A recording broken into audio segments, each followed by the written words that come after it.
I'm Lauren, licensed therapist in Florida and registered yoga teacher. I assist clients with their healing journey through the practice of yoga. Yoga not only is good for the poses, I know the poses are very beautiful and they look challenging at the same time, but they also give us a time to release old stories and old narratives about ourselves, which is why it's the perfect complement with any type of therapy that may be going on, especially mental health therapy, right? Because as we know, a lot of our emotions and our feelings, it gets trapped in our bodies. So we think it's all in our mind and manifesting to be more positive and thinking all these positive things, but if we're not moving our body and actively processing our feelings and shifting those emotions out of our body, and really the biggest thing when we're doing yoga is just that we're creating capacity for our emotions. There's nothing wrong with feeling sadness. There's nothing wrong with feeling grief. There's nothing wrong with feeling depression, but it's how our body responds to all those things. Because we're depressed, are we staying in bed and not eating? Are we only seeing the darker side of life and not letting any light in, right? So as we practice yoga, think about the fact that we are creating capacity in our bodies to experience all these different range of emotions. So when we do things like our seated poses and we're stretching over, we're still creating capacity in our body. Our body is on the ground, we're feeling more grounded, and we're feeling more grounded. So when we take these seated poses, and think about how often are we taking these seated poses, right? When we're seated, we're probably on the couch, we're probably driving, we're probably doing different things, but we're not doing yoga. So when we actually take our time out and we ground down in our bodies so that we can connect back with our space and time and our present moment, such as through the practice of yoga, it gives our bodies the opportunity to do what it needs to do. So a lot of what we experience in life is really grief, right? Whether we choose to acknowledge it as grief, to experience it as grief, and who wants to experience grief, right? So Kubler-Ross describes grief and our grief cycle that most people go through.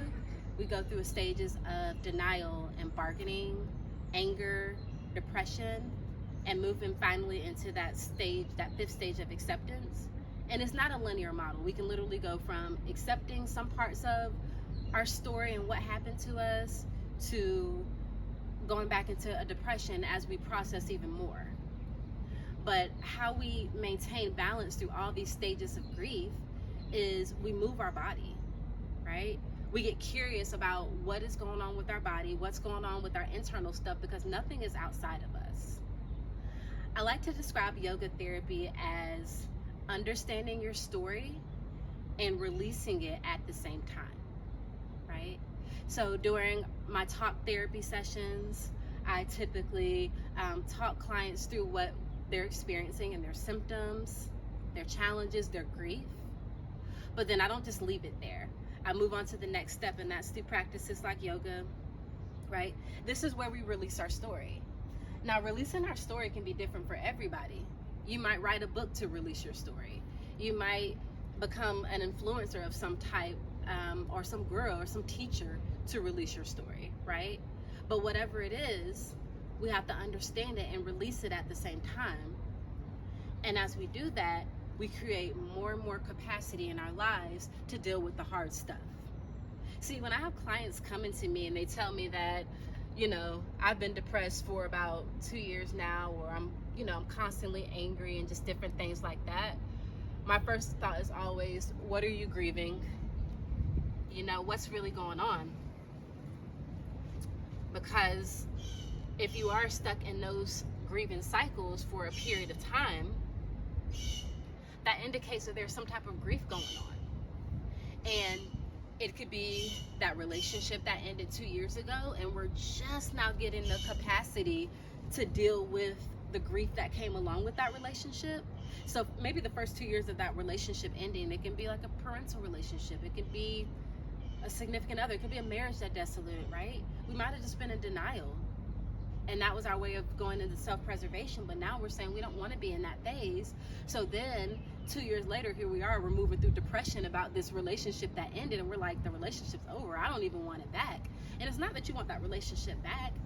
It may be that now you have the capacity to deal with the full spectrum of grief that came with that relationship ending. Or maybe you're just moving into a new season of life and we just don't know how this season is going to play out for us, right? Because moving into a different season of life means that we're surrendering and we're letting go of control of any sort, and we're trusting that where we're headed and where life is taking us is unfolding to something better than what we've experienced. And that can be scary. And that can come with a lot of grief because we might have been self-sabotaging. We might have been codependent on other people to tell us what our life should be and what it should not be, right?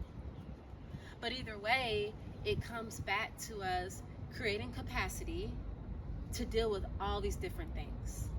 And so yoga and therapy combined allows us to do just that. So if you are interested, maybe you're in the Florida area and you're like, man, I want to do some yoga therapy, I'll put my website link below. Maybe you're in Jacksonville, where I host nature-inspired yoga classes, where we actually have yoga therapy, yoga classes under the trees. It's so beautiful. And we actually go into poses that actually help release grief, that actually help release stress, that actually help release codependency, all those things that we battle with, right? So I invite you into that space. Follow me on Instagram. My handle is Surrendering Minds Yoga Therapy. Follow me on Facebook. Subscribe to my channel. I would love to have you following me. And I'll see you next time.